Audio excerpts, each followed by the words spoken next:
सातारा जिल्ह्यातील जवानाचा अपघातात मृत्यू, पार्थिव पाहताच कुटुंबियाचा आक्रोश. संभाजी गोसावी, सातारा जिल्हा प्रतिनिधी.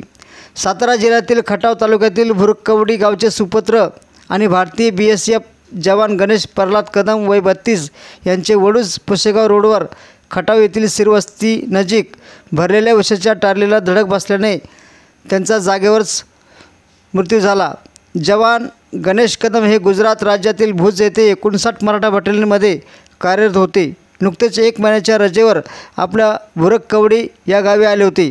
आपल्या काही कामानिमित्त खटाव येथे जात असताना त्यांच्या दुचाकीला उसाच्या भरलेल्या टारलेला धडक बसली. त्यातच त्यांचा मृत्यू झाला. त्यांच्या या दुर्दैवी अपघाताची माहिती मिळताच भुरकवडी गावासह खटाव तालुक्यामध्ये हळहळ व्यक्त करण्यात आली. जवान गणेश कदम यांचे पार्थिव घरासमोर येताच कुटुंबियांनी एकच आक्रोश केला.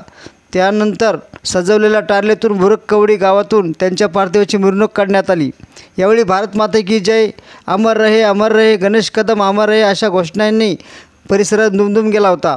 यावेळी पोलीस आणि लष्करी दलाकडून शासकीय मानवंदना देऊन गणेश कदम यांच्या पार्थिवावर अंत्यसंस्कार करण्यात आले.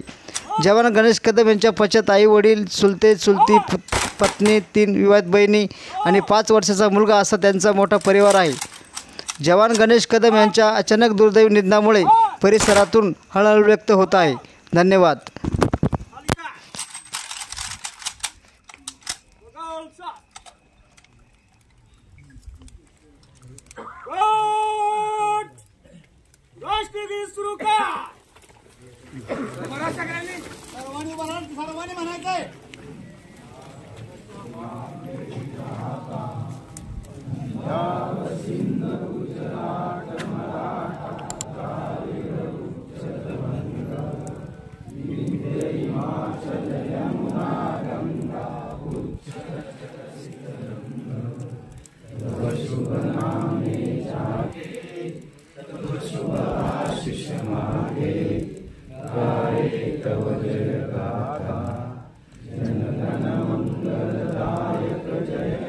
भारत भाग्य विधाता जय